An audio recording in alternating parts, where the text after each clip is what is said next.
Hello guys, today I've got XIAOMI Sound Play and I'm going to show you all the controls in your speaker.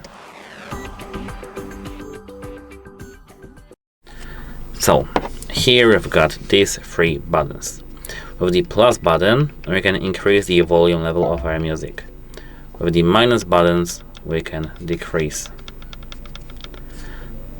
With the middle button right here we can play, pause button. Play and pause mean our music, or with the double click we can skip to the next song, or with the triple click we can move to the previous one.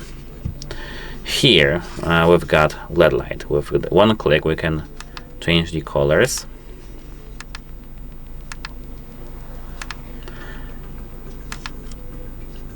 With two clicks we can change the mode till we see that our LED lights are disabled completely. Oh, it wasn't two clicks, it was hold, pardon me. We need to hold our button. Or something is wrong.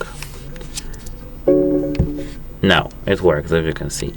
Second mode, third mode, disabled, and now they are turned on. Here we can enable the AuraCast with this button. And with this Bluetooth we can of course enter the pairing mode, and with the power we can turn off and on our speaker. That's it, goodbye!